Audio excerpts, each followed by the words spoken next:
Kũringana na ikundi ithathatũ tongoretio nĩ kĩama kĩa mawakiri oro hamwe na gĩkundi kĩa Amnesty International maugĩte kumana na mĩrũrũngano ĩrĩa yatabanirio nĩ rika rĩa GenZ, Akenya 60 nĩo mateire mĩoyo yao, gũkũ angĩ 67 makĩũra, ona gũtuĩka gũkinyanagĩria na thaa ici Akenya 40 nĩ monekete, gũkũ angĩ 27 mataramenyeka kũrĩa marĩ. We have documented 61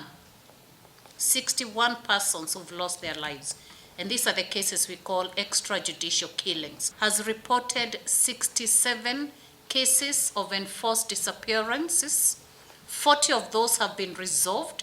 We still have 27 people missing. Oho ikundi ici ciugĩte nĩ ciũnganĩtie thaĩni 12,000 kuma kũrĩ Akenya makĩnyita mbaru kũmbwo gwa kamĩtĩ ya mwanya na ĩrĩa ĩgũthuthuria na gwethera kĩhoto arĩa mateire mĩoyo yao, angĩ makĩgurara na arĩa hĩndĩ ĩrĩa manyitĩtwo mĩgwate magereirio ruo rũtangĩtarĩrĩka moko-inĩ ma amanyiti mĩgwate. 12,000 people have signed an Amnesty International petition calling for a judicial commission of inquiry and accountability for the deaths and injuries arising from the use of unlawful police force against protesters in Kenya.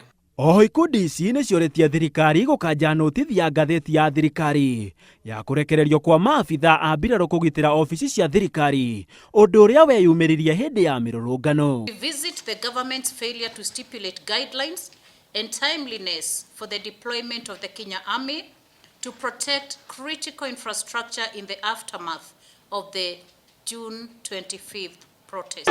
Mbona unapiga watu? Mbona unapiga watu? Mbona unapiga watu? Hamwe na maya, ikundi ici ciugĩte nĩ gũkoretwo na ũgondereru wa honge cia ũgitĩri gũthuthuria oro hamwe na gũkinyanĩria ihoto cia arũrũngani arĩa maugĩte marũrũnganaga na thayũ mĩeri 3 thutha ũcio. Andũ-inĩ ha Inooro TV, njĩtagwo Gĩtonga wa Wambũi.